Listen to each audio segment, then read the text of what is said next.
दांत वाली बहू। रंजना कभी ब्रश नहीं करती थी। उसे कितनी बार उसके माँ बाप ने डांटा, लेकिन उसका कोई असर उस पर होता ही नहीं था, जिस कारण से उसके दांत पीले पीले हो जाते हैं।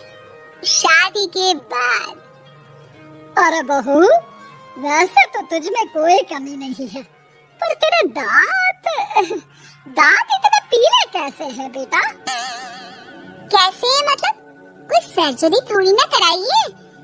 वो तो क्या नाम, मैं ब्रश नहीं करती थी तो पीले हो गए। अब क्या करूं?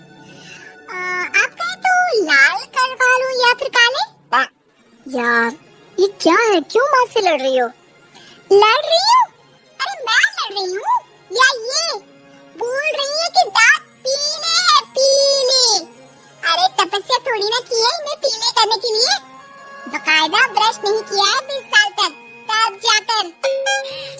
कैसी बात कर रही हो? ये उस वक्त तो पीले नहीं थे जब हम लोग तुम्हें देखने आए थे। अरे तब साफ करवा लिया होगा डेंटिस्ट के पास जाकर। अब देखो कैसे पीले पीले लग रहे हैं। रंजना सास की तरफ गुस्से से देखती है। फिर शुरू हो गई पीले पीले पीले। अरे पीले तो तब भी थे जब मेरे हाथ का रसगुल्ला उड़ा उड़ा कर खा रही थी और बोल रही थी, लड़की नहीं गुणों का खजाना दे रहे भाई साहब। अब वो लोग करते भी तो क्या करते, पीले दांत वाली बहू पल्ले पड़ी थी तो झेलना तो था ही। एक दिन कीर्तन में रंजना गाना गा रही थी। अरे कमला बहन, माँ का द्वार आया तो सब शुद्ध कराते हैं, फिर अपनी बहू को ब्रश भी नहीं कराती तुम। दूर से पीले पीले दांत भक्ति में बाधा उत्पन्न कर रहे हैं। अरे कोई 2 साल के बच्ची थोड़ी ना लेकर आई हूँ मैं बहू बनाकर। अच्छी खासी लड़की है, अरे कैसे करवाऊं ब्रश? ये तो उसे खुद करना चाहिए ना। अब माँ बाप तो इसके जैसे तैसे निपटा दिए, ये नहीं सोचा कि सास कैसे संभालेगी। सास बहू को लेकर घर आ जाती है, लेकिन सोच लेती है कि अब इसे लेकर कहीं नहीं जाएगी। अगले रोज बहू कहती है, अरे क्या हो गया, मंदिर नहीं जाना क्या? कीर्तन का वक्त हो रहा है। मेरी मधुर वाणी से कान्हा जी जागते हैं और सोते हैं। आप तो जानती है ना उनकी भक्ति में कितना मन लगता है मेरा। वो क्या है ना, तबीयत ठीक नहीं लग रही है मेरी, आराम करूंगी मैं। तबीयत ठीक नहीं लग रही? अभी तो मिथुन के गाने पर नाच रही थी आप, और आप बोल रही है कि तबीयत ठीक नहीं लग रही। अरे भक्ति में मन लगा लो सासू माँ, ऊपर जाना है, क्या मुंह दिखाओगी आप? हाँ? सास को बहू की बात पर गुस्सा आ जाता है। मैं क्या मुंह दिखाऊंगी, इसकी चिंता तो ना कर, समझी? अपने मुंह की चिंता कर, जो ये पीले पीले दांत लेकर हर जगह पहुंच जाती है।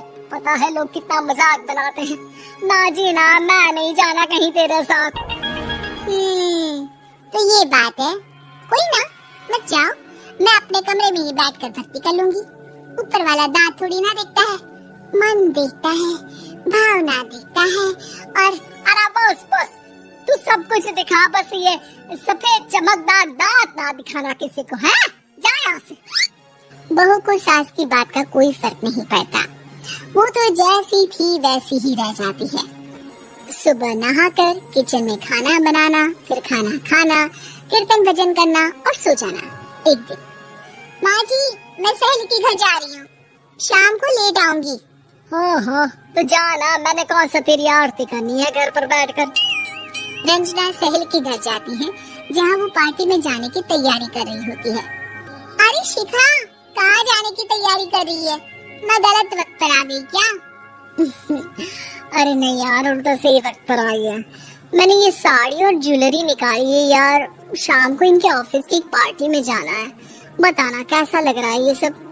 नहीं यार, इस ड्रेस के साथ तो वो वाली ज्वेलरी अच्छी लगेगी। हाँ, सही बोल रही है, मैंने ध्यान ही नहीं दिया। वैसे तो हमेशा से मस्त फैशन सेंस रखती है, तो बड़ा जाती होगी ना पति के साथ पार्टी में।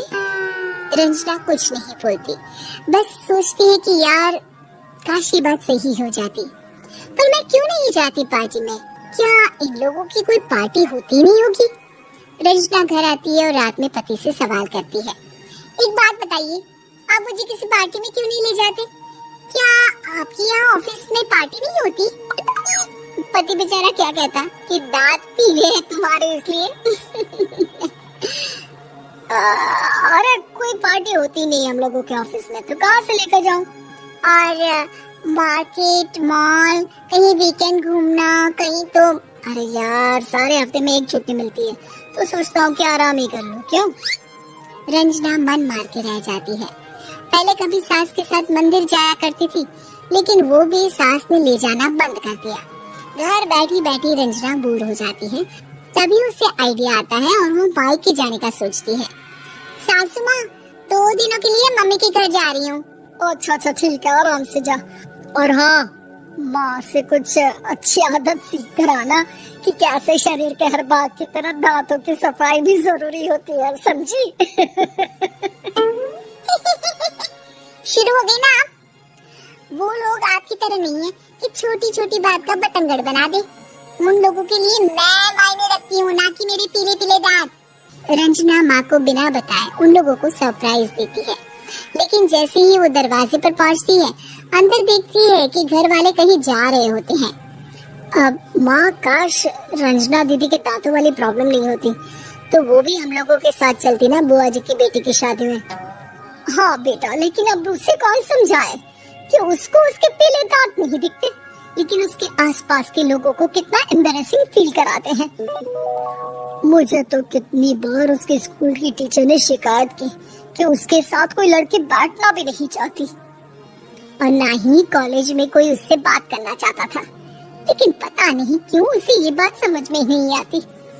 कोई कमी नहीं है उस लड़की में, बस यही कि दांत पीले हैं। वो तो भला हो जीजाजी और उनकी माँ का, जो दीदी को जैसी है वैसे ही रखा हुआ है। रंजना को अपने घर वालों की बात सुनकर बहुत दुख होता है।